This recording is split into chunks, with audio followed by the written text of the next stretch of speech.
Hello, and welcome to Songs for the Struggling Artist, the blogcast. This is episode 345. My name is Emily Rainbow Davis. I thank you for listening. Today's blog is about a movie I saw that was nominated for many Oscars. I don't think it won any, which I think is very sensible, and you'll hear why shortly. But it is, yes, inspired by, provoked by Tár. So let me read it to you. It is called The Stupidity of Tár. Can anyone introduce me to film critic Amy Taubin?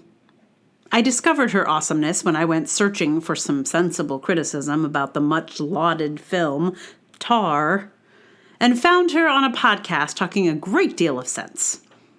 She said, "It has to be one of the stupidest movies I've seen in many a long year." And I could not have agreed more. I said something similar out loud multiple times as we watched it.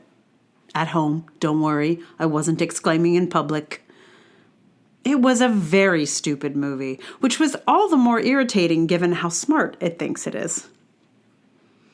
I have a long list of things I found exceptionally stupid, but I feel like I should mostly focus on one, because I'm worried that it's a bit of stupidity that might become extremely popular, given the accolades this stupid film is receiving. The trick at the heart of this movie is that the writer wrote a pretty bog-standard story about a man abusing his power, and then just cast a woman in the part instead, suddenly making his dumb story about a man getting his Me Too comeuppance seem like it might be interesting. It isn't, but because it's a woman doing stuff we usually see men doing, it seems like it might be edgy or compelling. There's been virtually no attempt to make this a believable story about a woman. It would be a somewhat believable story about a man, but as it is, it feels like they just kept the story as it was, changed some pronouns, and added a line or two about gender and called it a day. Writers, my friends, my fellow creative folks, please don't do this. I fully support all the changing of baggage handler number 1 from Glenn to Glenda. This gives a lot of women jobs that weren't available before. I'm all for it. But to attempt to tell a man's story with a woman in the role just to make it interesting is egregiously transparent. This guy wrote a story about a man falling apart due to his abuses of power and then realized it would never get made. So he gave it to Cate Blanchett to play, and now they're all waiting for the awards to roll in. And you know, I get it. I've done it. In high school, my friend and I put on a fairly banal play called Businessman's Lunch. But we gender reversed it. So we cast girls to play the sexist businessmen and a boy to play the waitress that the men harass. It did turn a sexist story into an interesting look at gender. I'm pretty proud of that piece we made. But it was pretty sophomoric. I think we were literal high school sophomores. I guess I hoped for more from Oscar-nominated people than something like what I came up with at age 15, you know? But this is all bonkers. The credits that begin the film, not the end credits that roll relentlessly at the beginning for some pretentious reason. I'm talking about the accomplishments that New Yorker writer Adam Gopnik reads that supposedly belong to Cate Blanchett's character. These credits are supposed to help us believe that this character is immensely successful, are all impossibly enormous. As my friend said, they might as well have said she was an astronaut, given the realm of reality those credits were living in. Like, those are credits that no one could have. No one. Not a man, and definitely not a woman. As I learned from my friend, there is currently literally only one woman who has a reasonably successful conducting career, and she has never led even one of the 4 major orchestras this character is supposed to have led all of. It is a fantasy within a fantasy. No one's career involves leading 4 major orchestras, but in a field where there is literally only one woman, a woman could certainly not be in that position. And the character is blasé about it. She says she believes she has had no special challenges as a woman in the field. This would be impossible. In a field that requires getting large groups of people to work together, there is no way.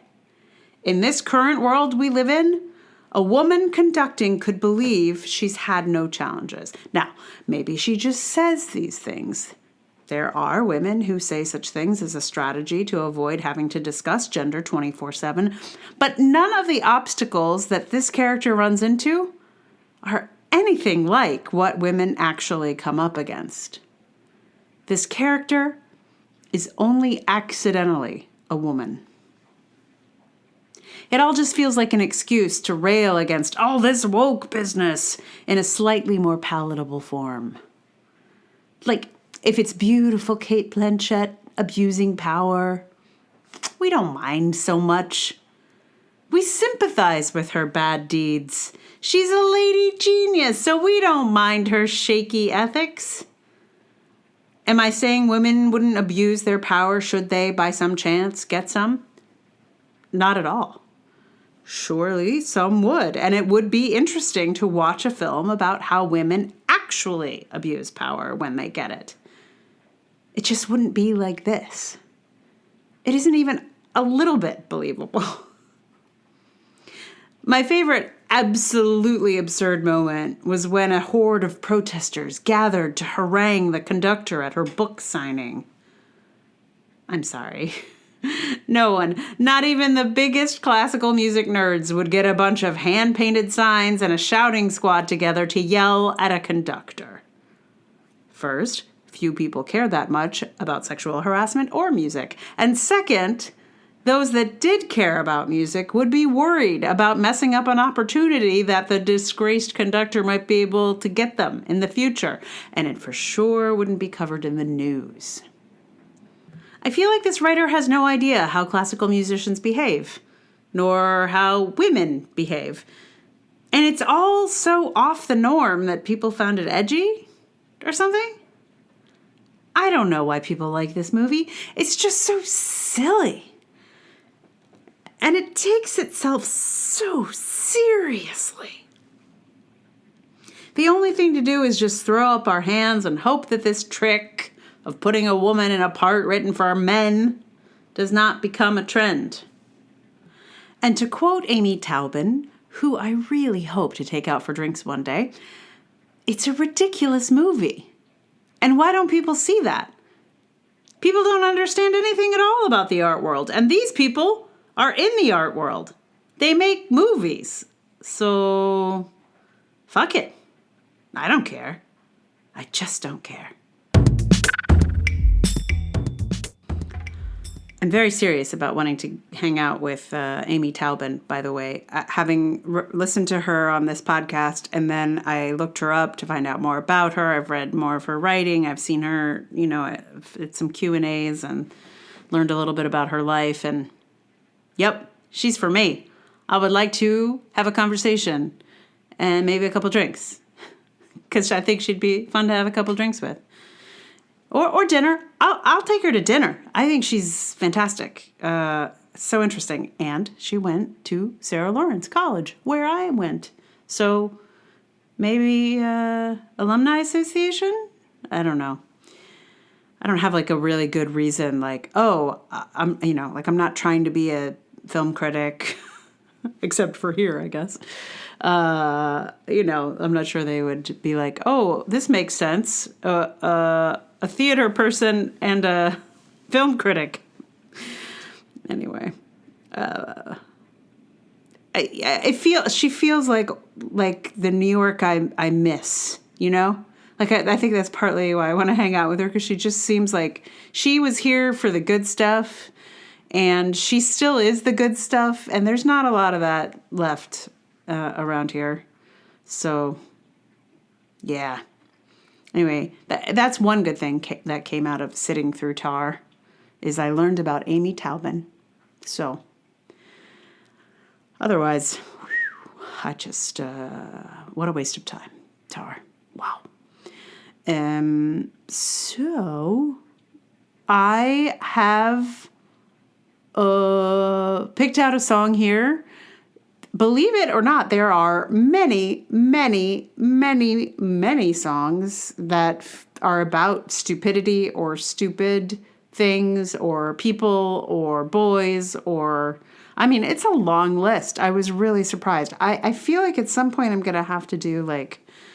I don't know. What kind of study do you call this, where you just like break down like what is a super popular subject for a song and a not so super popular subject for a song? Stupidity. Incredibly popular. Fascinating to me. Foods? Not so much. Anyway, we've talked about this before. I just continue to be astonished about where the like expanse is. Like, I mean, there's things that are obvious. We know there are endless songs about love. But I would not have placed stupidity on the list. But many. I'm going to do a Casey Musgraves song called Stupid for you in just a minute. Meanwhile, thank you so much for listening. If you like the show, please tell someone about it. Like, review, subscribe if you would like to support it in a financial way. That would be amazing. That place to go would be patreon.com/Emily R. Davis or Ko-fi or PayPal. All those links are in the show notes, but also just, thank you for listening. Your ears on this thing are a support as well. So, thank you. And now, I'm going to sing for you Casey Musgraves' Stupid. It's not about a stupid movie. It's about love. But it does feature the word stupid quite a bit, which, I can enjoy. And what did I tell you about it? Well, so I've mostly been recording sitting down because it's a very convenient way to get both the guitar or ukulele in the same sort of sound landscape. I don't have to separate them out. I can just sort of, because I can split the difference. Anyway, you don't need to know all that.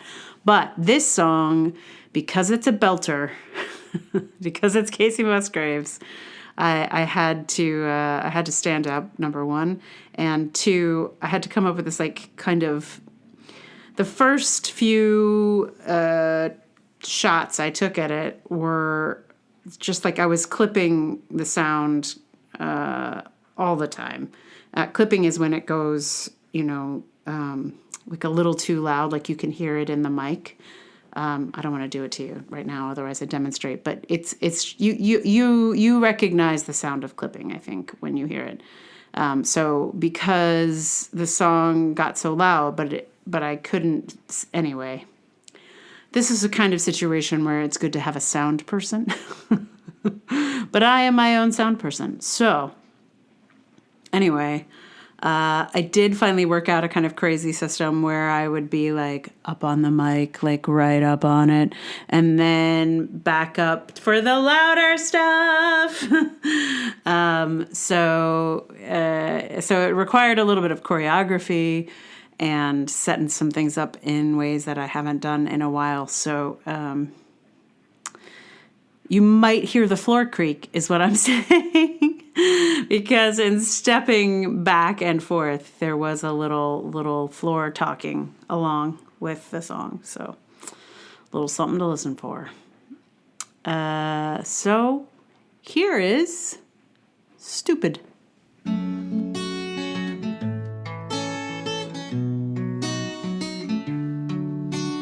Plays you like a fiddle, shakes you like a rag. takes away your gun and sends you into battle. Huffs and it puffs till it blows your house down, and you don't know your heart from a hole in the ground.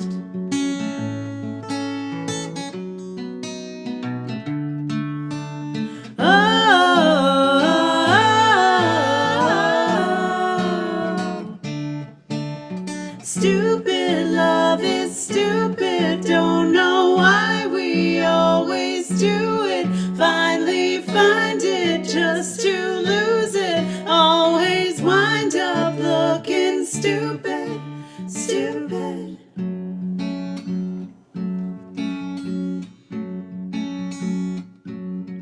Girl meets boy, and boy, he's the looker. Can't separate the salt from the sugar. There's nothing in your pockets, there's footprints on your face. Can't tell anymore if you're the rabbit or the snake.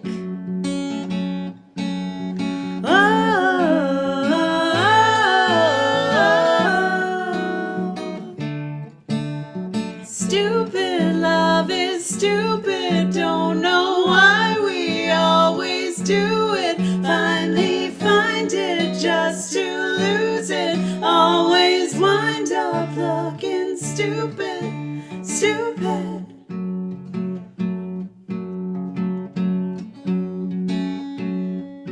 I drink to feel, I smoke to breathe.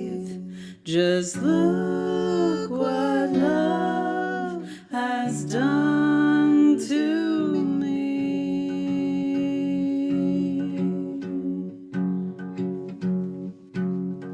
Stupid love is stupid, don't know why we always do it. Finally find it just to lose it. Always wind up looking so damn stupid. Love is stupid, don't know why we always do it. Finally find it just to lose it. Always wind up